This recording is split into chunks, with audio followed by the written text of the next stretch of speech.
வணக்கம். இது cook fast 24 channel. இங்கே வந்து நீங்கள் நிறைய குக்கிங் வீடியோஸ் பார்க்கலாம். நிறைய புதுசாக எப்படி ரெசிபி செய்கிறதுனாலாம் பார்க்கலாம். இன்றைக்கி நம்ம என்ன பண்ண போகிறோன்னா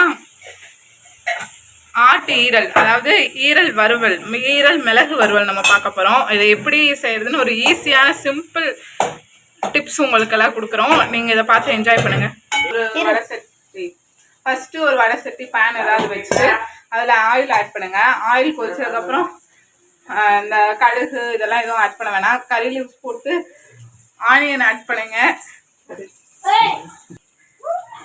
கறி லீவ்ஸ் போட்டு ஆனியன் போட்டு நல்லா வதக்குங்க. வதக்கி அது கொஞ்சம் கோல்டன் ப்ரௌன் ஆனதுக்கப்புறம் டொமேட்டோ ஆட் பண்ணணும்.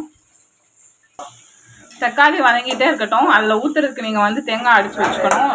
தேங்காய் அதில் வந்து என்னென்ன ஆட் பண்ணணும்னா மிளகு, சீரகம், தேங்காய், ஒரு 2-3 வெள்ளைப்பூடு போட்டுக்கோங்க. அதெல்லாம் போட்டு இஞ்சி கொஞ்சம் போட்டு நல்லா நைஸாக அடித்து வச்சுக்கோங்க. ரொம்ப தேவையில்லை, நம்ம செய்கிற குவான்டிட்டி பொறுத்து நம்ம தேங்காய் அடிச்சுக்கலாம். வதங்கினதுக்கப்புறம் கொஞ்சம் மிளகாத்தூள் ஆட் பண்ணிக்கோங்க. கொஞ்சம் காரத்துக்கு ஏற்ற மாதிரி ஆட் பண்ணிக்கோங்க. அடுத்து மல்லித்தூள் லைட்டாக போட்டுக்கோங்க. பிகாஸ் நீங்கள் நிறையா போட்டிங்கன்னா அது குழம்பு மாதிரி ஆயிடும். அதனால லைட்டாக போட்டுக்கோங்க.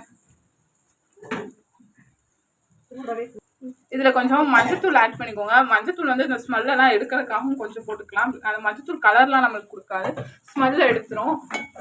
போட்டு அதெல்லாம் கொஞ்சம் நல்லா ஆட் ஆகிற அளவு வறுத்துருங்க. ரொம்ப வறுக்கணும் அவசியம் இல்லை. இது பண்ணிவிட்டு வதக்கிட்டு நம்ம அரைச்சி வச்சு அந்த தேங்காய் மிக்ஸை ஊற்றிடுங்க. ஊற்றி அது கொதிக்கிற அளவு அப்படியே கொஞ்சம் விட்டுறணும். உங்களுக்கு தேவைப்பட்டால் தண்ணியும் ஆட் பண்ணிக்கோங்க. இதுக்கு முன்னாடி ஒரு முக்கியமான விஷயம் என்னென்னா, நம்ம ஃபஸ்ட்டு ஈரல் வாங்கி நல்லா வாஷ் பண்ணி அதை குக்கரில் ஒரு விசில் விட்டு வேக வச்சு எடுத்துக்கணும். சரிங்களா? சால்ட்டு தேவைக்கு ஏற்ற மாதிரி கொஞ்சம் அளவாக போட்டுக்கோங்க. இதுதான் ரொம்ப முக்கியம். இதுதான் உங்களுக்கு டேஸ்ட் கொடுக்கறது. இதை கெடுத்து விட்டு வேக வச்சு ஈரல் வந்து ஒரு விசில் விட்டு வேக வச்சு எடுத்து வச்சுருக்கோம். இதை கொஞ்சம் அந்த இது அது வேகும்போது நம்ம ஈரல் கொதிக்கும் போது நம்ம மிக்ஸ் பண்ணி வச்ச எல்லாம் கொதிக்கும் போது வேக வச்ச ஈரலே அதில் ஆட் பண்ணிக்கணும். ஆட் பண்ணி நம்ம இது ஏற்கனவே வேக வச்சனால வேக வைக்க வேணாம். பச்சை வாசனை போகிற அளவுக்கு தண்ணியெல்லாம் ட்ரை ஆகிற அளவுக்கு வச்சா போதும். எல்லாம் போட்டு மிக்ஸ் பண்ணி வச்சாச்சு. இது ஒரு 10 மினிட்ஸ் ட்ரை ஆனதுக்கப்புறம் நம்மளுக்கு ஈரல் கிரேவி செம்ம டேஸ்ட்டாக நம்ம நல்லா அரோமாவோட கிடச்சிரும்.